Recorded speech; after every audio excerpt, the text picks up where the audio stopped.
So good morning guys और आपके करिक एग्जाम चैनल में आप सभी का स्वागत है। तो आज की इस वीडियो में 6 सितंबर के इंपॉर्टेंट करंट अफेयर्स को हम लोग कवर करेंगे। तो हमारा पहला प्रश्न क्या है, हाल ही में अंतरराष्ट्रीय चैरिटी दिवस कब मनाया गया? आंसर होगा 5 सितंबर को। तो यूनाइटेड नेशन हर साल 5 सितंबर को इंटरनेशनल डे ऑफ चैरिटी के रूप में मनाता है। अब 5 सितंबर को ही क्यों? तो 5 सितंबर को कलकत्ता में हुए मदर टेरेसा के निधन की वर्षगांठ को चिन्हित करने के लिए यह अंतरराष्ट्रीय चैरिटी दिवस के रूप में मनाया जाता है। मदर टेरेसा, जिनको शांति का नोबेल पुरस्कार कब मिला था? 1979 में।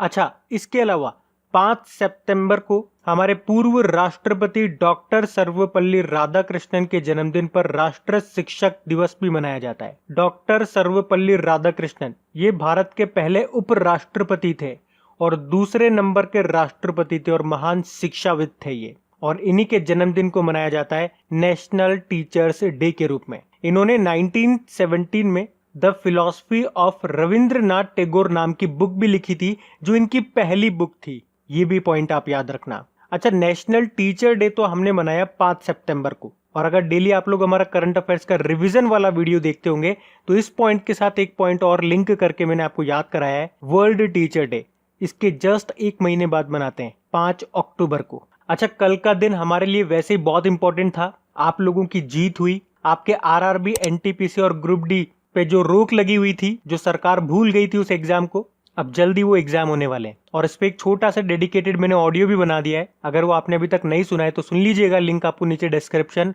और कमेंट बॉक्स में मिल जाएगा। अभी हम बढ़ते हैं आगे। फिर है, हाल ही में किसे इटली में भारत के अगली राजदूत के रूप में नियुक्त किया गया है, यानी कि एम्बेसडर बनी है कौन? डॉक्टर नीना मल्होत्रा। तो डॉक्टर नीना मल्होत्रा, इनको इटली में भारत के अगले राजदूत के रूप में नियुक्त किया गया है। बाकी राजकुमार श्रीवास्तव के बारे में हमने कल ही पढ़ा था, क्रोएशिया गणराज्य में भारतीय राजदूत बने ये। पी कुमारन सिंगापुर में भारतीय उच्चायुक्त यानी कि हाई कमिश्नर बने थे ये। सुरेश के रेड्डी ये ब्राजील में भारतीय राजदूत बने थे। अच्छा, राजदूत यानी कि एम्बेसडर और उच्चायुक्त यानी कि हाई कमिश्नर, इन दोनों के बीच में क्या अंतर होता है कई बार मैं आपको बता चुका हूं, लेकिन अगर आप में से कोई इस वीडियो को वेरी फर्स्ट टाइम देख रहा है तो आपको बता दूं बिल्कुल शॉर्ट में। देखो, जो कॉमनवेल्थ कंट्रीज होती है वहां पे बोला जाता है हाई कमिश्नर यानी कि उच्चायुक्त, और जो नॉन कॉमनवेल्थ कंट्रीज होती है वहां पे बोला जाता है एम्बेसडर यानी कि राजदूत। बाकी बात इटली की है तो ये रहा मैप में इटली की कैपिटल रोम है और इसके प्रेसिडेंट हैं सर्जियो मैटारेला। और अभी आपको याद होगा, सोशल डिस्टेंसिंग सुनिश्चित करने के लिए इटली ने आई फील यू ब्रेसलेट को डेवलप किया था। और इटली की जो रोम कैपिटल है, यहाँ पे आपको फूड एग्रीकल्चर ऑर्गेनाइजेशन का और वर्ल्ड फूड प्रोग्राम का हेडक्वार्टर भी मिलेगा। और 2026 में जो आपके विंटर ओलंपिक होंगे वो यहीं पे होंगे, इटली में। बढ़ते हैं आगे। फिर है, हाल ही में किस राज्य सरकार ने स्वयं योजना को फिर से लॉन्च किया है? तो आंसर होगा असम सरकार ने। तो असम सरकार ने राज्य के लगभग 2 लाख युवाओं को स्वरोजगार प्रदान करने के लिए ये योजना को फिर से शुरू किया है। स्वयं इसका नाम है। इसका मतलब क्या होता है? Swami Vivekananda Assam youth empowerment. तो इस योजना में जो सेलेक्टेड युवा होते हैं उनको व्यवसाय शुरू करने के लिए सी फंड के रूप में प्रत्येक को 50,000 रुपए दिए जाते हैं। अब बात असम की है तो ये रहा मैप में असम, कैपिटल इसकी दिसपुर है, मुख्यमंत्री है सर्बानंदा सोनोवाल और गवर्नर है जगदीश मुखी। असम हाईकोर्ट के चीफ जस्टिस का नाम है अजय लांबा। अभी आपको याद होगा, असम में बच्चों का पहला अखबार लॉन्च किया था जिसका नाम है द यंग माइंड्स। उसके अलावा भारत का सबसे लंबा नदी रोपवे ये शुरू हुआ है असम में। किस नदी पे? ब्रह्मपुत्र नदी पे, जिसकी लंबाई है 1.8 किलोमीटर। और असम ने अभी अरुणोदय स्कीम भी शुरू की थी। और 2 इंपॉर्टेंट पॉइंट हमेशा मैं आपको बताता हूँ यहाँ से, एक तो Dehing Patkai wild life sanctuary को अपग्रेड किया जाएगा नेशनल पार्क में, और एक पोबा रिजर्व फॉरेस्ट को अपग्रेड किया जाएगा वाइल्ड लाइफ सेंचुरी में। तो ये याद रखना। यहाँ पे आपको काजीरंगा नेशनल पार्क मिलेगा, जो वैसे तो एक सिंग वाले गेंडे के लिए फेमस है, लेकिन अभी भारत का एकमात्र गोल्डन बाघ ये असम के काजीरंगा नेशनल पार्क में ही देखा गया था। यहाँ पे आपको नेशनल पार्क में और नामेरी नेशनल पार्क मिलेगा, मानस नेशनल पार्क मिलेगा, डिब्रू शिखोवा नेशनल पार्क मिलेगा, औरंग नेशनल पार्क भी यहीं पर मिलेगा। असम सरकार ने अभी प्रज्ञान भारती योजना को शुरू किया था, धनवंतरी योजना शुरू की थी, भ्रमण सारथी योजना शुरू की थी, और सभी पत्रकारों को 50 लाख रुपए का जीवन बीमा कवर देने की भी घोषणा की थी। असम में एक महोत्सव काफ़ी फेमस है, बिहू महोत्सव। उसके अलावा एक मेला भी आयोजित किया जाता है, अम्बुबाची मेला। असम में जो कामाख्या मंदिर है वहाँ पे होता है ये अम्बुबाची मेला। तो ये पॉइंट्स भी ध्यान रखना, बढ़ते हैं आगे। फिर है, हाल ही में किस राज्य सरकार ने आई रखवाली एप्लीकेशन को लॉन्च किया है? तो आंसर होगा पंजाब की सरकार ने। तो पंजाब सरकार ने राज्य में हरियाली बनाए रखने और पंजाब में पर्यावरण संरक्षण के लिए आई रखवाली एप्लीकेशन को लॉन्च किया है। ये जो आई रखवाली एप्लीकेशन है ये लोगों को ज़्यादा से ज़्यादा पेड़ लगाने और ग्रीनरी सेवियर बनने के लिए भी प्रेरित करेगा। सिंपल सा याद रखो, आई रखवाली एप्लीकेशन लॉन्च किया है पंजाब की सरकार ने हरियाली बनाए रखने के लिए राज्य में। अब बात पंजाब की है तो ये रहा मैप में पंजाब, कैपिटल चंडीगढ़ है, मुख्यमंत्री है अमरिंदर सिंह और गवर्नर है वीपी सिंह बदनौर। अभी आपको याद होगा पंजाब ने कोवा पंजाब एप्लीकेशन को लॉन्च किया था। उसके अलावा पंजाब ने 12वीं के छात्रों को मुफ्त में मोबाइल हैंडसेट वितरित करने के लिए पंजाब स्मार्ट कनेक्ट स्कीम को भी शुरू किया था। और स्वास्थ्य और कल्याण केंद्रों के संचालन की जो रैंकिंग आई थी उसमें टॉप पे रहा था आपका पंजाब। उसके अलावा पंजाब के गोबिंदगढ़ में एशिया का पहला continuous galvanised rebar production facility का भी उद्घाटन किया था। और पंजाब की पहली महिला चीफ सेक्रेटरी कौन बनी है? कई बार मैं आपको नाम बता चुका हूँ, इनका नाम है विनी महाजन। और पंजाब सरकार ने घर घर निगरानी एप्लीकेशन को भी लॉन्च किया था। उसके अलावा अभी Kapurthala Punjab rail coach factory में लो कॉस्ट वेंटिलेटर तैयार किए गए थे जीवन नाम से। तो ये पॉइंट्स भी ध्यान रखना, बढ़ते हैं आगे। और गाइज अगर वीडियोस आपको अच्छे लग रहे हैं, मेरी मेहनत अच्छी लग रही है और ये वाकई अगर आपके लिए हेल्पफुल हैं, तो प्लीज वीडियो को शेयर जरूर किया कीजिए। अगर इन वीडियोस से आपकी हेल्प होती है तो आप लोग मेरी हेल्प जरूर करें इन वीडियोस को लाइक और शेयर करके, ताकि इन वीडियोस को कंटिन्यू रखने में मुझे भी आपका सपोर्ट मिल सके। तो प्लीज इसे लाइक और शेयर जरूर करना। और अगर आप में से कोई इस वीडियो को फर्स्ट टाइम देख रहा है तो इस चैनल को आप सब्सक्राइब कर लीजिए। और सब्सक्राइब करने के बाद में पास में जो बेल आइकन आएगा उसे आप दबाना बिल्कुल मत भूलिएगा, क्योंकि आपको वीडियोस के नोटिफिकेशन तभी मिलेंगे जब आप बेल आइकन को प्रेस करोगे। तो चलिए अब बढ़ते हैं आगे। फिर है, हाल ही में बजाज आलियांज ने किसे अपना नया ब्रांड एम्बेसडर बनाया है? तो आंसर होगा आयुष्मान खुराना को। तो अभी प्राइवेट सेक्टर की लाइफ इंश्योरेंस कंपनी है ये बजाज आलियांज, और इसी ने बॉलीवुड एक्टर आयुष्मान खुराना को अपना नया ब्रांड एम्बेसडर बनाया है। अच्छा, अमिताभ बच्चन, आपको याद होगा कुछ समय पहले ये आईडीएफसी फर्स्ट बैंक के पहले ब्रांड एम्बेसडर बने थे। और अभी एक आध दिन पहले ही हमने पढ़ा है कियारा आडवाणी मिंत्रा की ब्रांड एम्बेसडर बनी है ये। और शार्दुल ठाकुर ये तो टाटा पावर के ब्रांड एम्बेसडर बने थे। बाकी बजाज अलियांज लाइफ इंश्योरेंस की बात करेंगे, इसके एमडी सीईओ कौन है? तरुण चुघ। बढ़ते हैं आगे। फिर है, हाल ही में the little book of green nudges नाम की बुक को लॉन्च किया किसने? यूनाइटेड नेशन एनवायरनमेंट प्रोग्राम ने। तो अभी यूनाइटेड नेशन एनवायरनमेंट प्रोग्राम ने the little book of green nudges नाम की पुस्तिका को लॉन्च किया है। यहाँ पे नज का मतलब होता है सिद्धांत यानी कि प्रिंसिपल। तो ये बुक दुनिया भर के लगभग 200 मिलियन छात्रों को पर्यावरण के अनुकूल आदतों और हरियाली जीवन शैली को अपनाने के लिए प्रोत्साहित करने के लिए लॉन्च की गई है।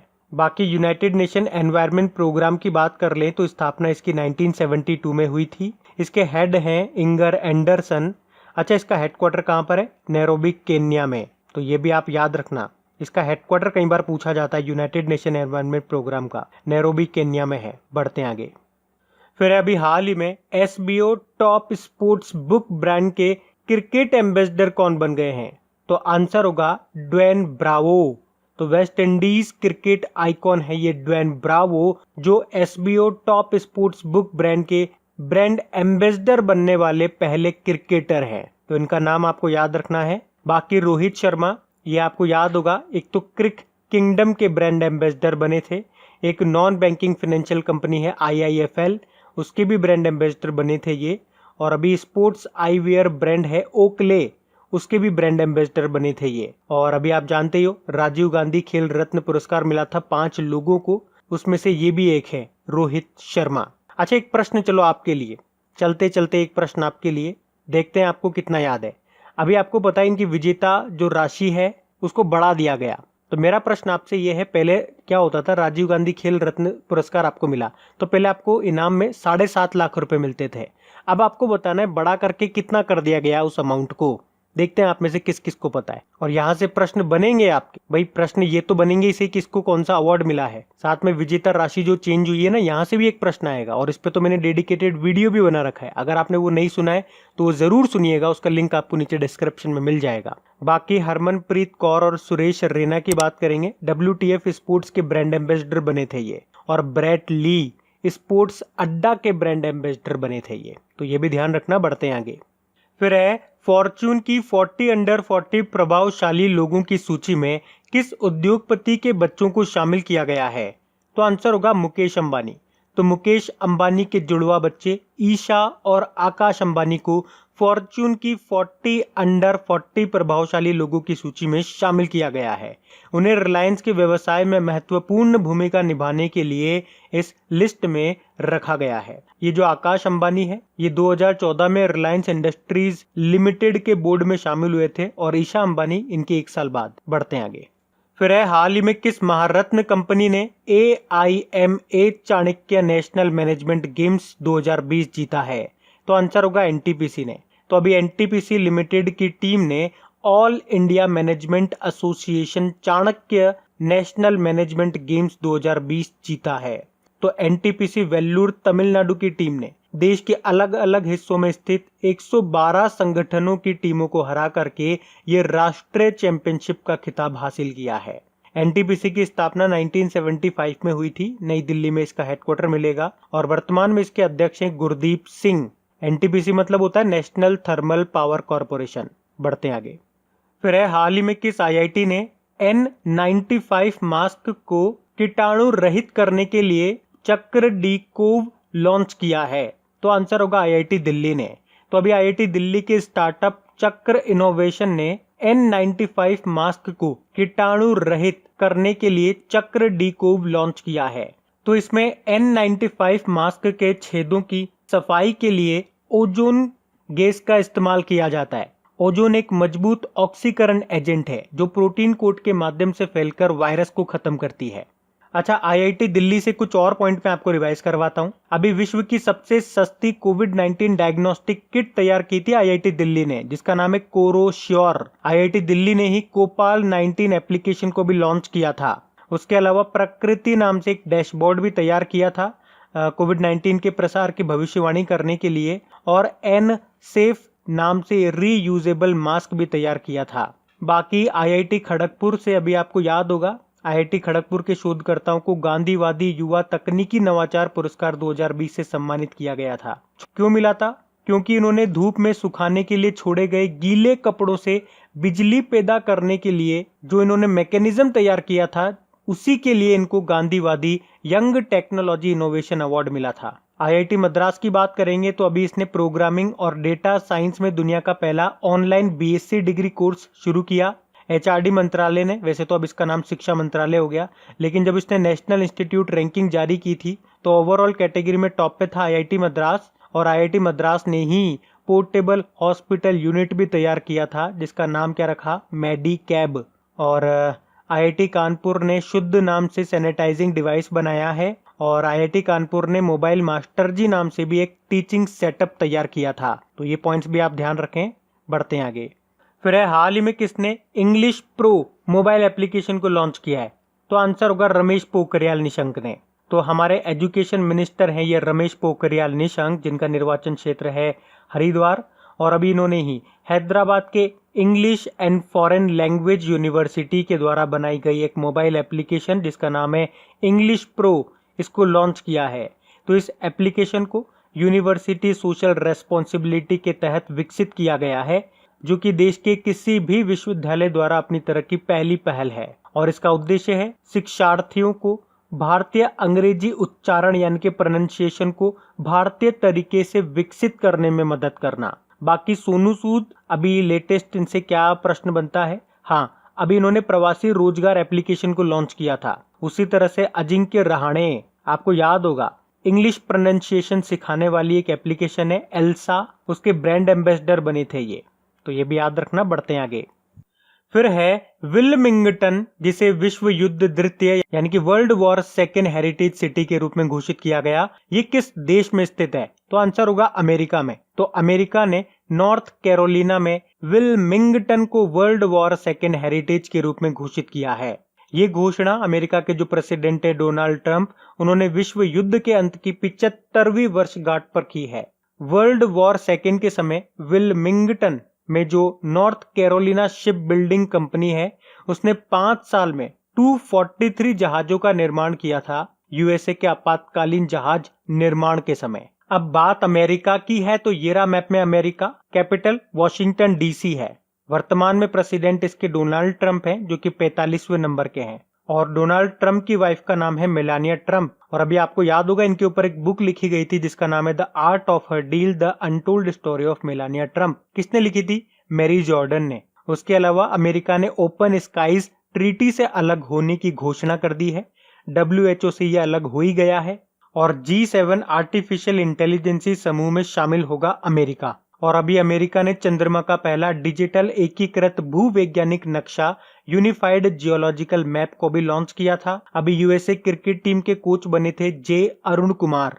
उसके अलावा अमेरिका में भारतीय राजदूत कौन है? तरनजीत सिंह संधू है। और कुछ और पॉइंट्स बताऊं तो अभी अमेरिका में ऑपरेशन लीजेंड शुरू किया गया था अपराध को कंट्रोल करने के लिए। और भारत के बाहर दुनिया का पहला योग विश्वविद्यालय ये अमेरिका में ही बना है, जिसका नाम वायु है। वायु मतलब विवेकानंद योग यूनिवर्सिटी। और अभी भारत ने अमेरिकी नौसेना के साथ हिंद महासागर में एक एक्सरसाइज किया था जिसका नाम है पास एक्स यानी कि पासेज एक्सरसाइज। और मालाबार नौसैनिक अभ्यास भी हम करते हैं यूएसए और जापान के साथ। और अभी ये न्यूज में इसलिए था क्योंकि भारत ने ऑस्ट्रेलिया को इनवाइट किया है मालाबार नौसैनिक अभ्यास में। तो ये पॉइंट्स भी ध्यान रखना। अब बात करेंगे कल के वीडियो में पूछे गए प्रश्न के उत्तर की। तो कल के वीडियो में आपसे पूछा था हाल ही में जारी ग्लोबल इनोवेशन इंडेक्स 2020 में भारत किस स्थान पे रहा? तो आंसर होगा 48 नंबर पे रहा है भारत। आप सभी ने प्रश्न का बिल्कुल सही उत्तर दिया है। और गाइज, अगर वीडियो को अभी तक आपने लाइक नहीं किया है तो एक लाइक जरूर कीजिएगा और इसे अपने दोस्तों के साथ में शेयर जरूर कर देना एक बार। तो गाइज, इन सभी क्वेश्चंस का क्विज बना करके मैंने एप्लीकेशन पे अपलोड कर दिया है। तो अगर आपने वीडियो बिल्कुल ध्यान से देख लिया है तो वहां जाइए और इन सभी क्वेश्चंस का आप प्रैक्टिस लगा लीजिए ताकि ये सारे क्वेश्चंस आपको अच्छी तरीके से याद हो जाए। और जो नए स्टूडेंट इसे पहली बार देख रहे हैं, आपको बता दूं कि क्विज में अब रैंकिंग फीचर भी ऐड हो चुका है। तो अगर आप कम समय में ज्यादा से ज्यादा क्वेश्चन राइट करते हो तो आपका नाम आपके फोटो के साथ टॉप 10 स्टूडेंट्स में आपको दिखाई देगा। आपको ही नहीं, जितने भी लोग क्विज लगाएंगे उन सबको दिखाई देगा कुछ इस तरीके से, ताकि आपको भी एक अंदर से मोटिवेशन मिल सके कि आपको भी यहां तक पहुंचना है, ताकि सब लोग आपको टॉप 10 में देख सकें। और वैसे भी आप तो आपके इन करंट अफेयर्स का रिवीजन करवाने के लिए मैं इसका ऑडियो भी तैयार कर रहा हूं। तो दिन में 4 से 5 मिनट निकाल करके वो आप ऑडियो सुन लीजिए ताकि आपका इन करंट अफेयर्स का फिर से रिवीजन हो जाए। क्योंकि आपको पता है चीजों को पढ़ना इंपॉर्टेंट है, लेकिन समय समय पर उनका रिवीजन करना बहुत ज्यादा जरूरी है। रिवीजन नहीं करोगे तो वो सारी चीजें आप भूल जाओगे। तो आप ही के लिए मैं इसका रिवीजन ऑडियो तैयार कर रहा हूँ। तो उस ऑडियो का लिंक मैंने नीचे डिस्क्रिप्शन में दे दिया है, वहां जाकर के आप मुझे फॉलो कर लीजिए। और फॉलो करने के बाद में पास में जो बेल आइकन आएगा आप उसे जरूर दबा लेना, ताकि जब भी मैं ऑडियो अपलोड करूं उसका नोटिफिकेशन आपको मिल सके। और एप्लीकेशन अगर अभी तक आपने डाउनलोड नहीं किए तो उसका लिंक भी आपको नीचे मिल जाएगा। वहीं पे आपको क्विज, वीडियो, PDF सब मिल जाएंगे। तो इस प्रश्न का उत्तर आता है तो कमेंट बॉक्स में जरूर टाइप करिए। चलिए अब मिलते हैं करंट अफेयर्स के रिवीजन वीडियो में। Thank you guys.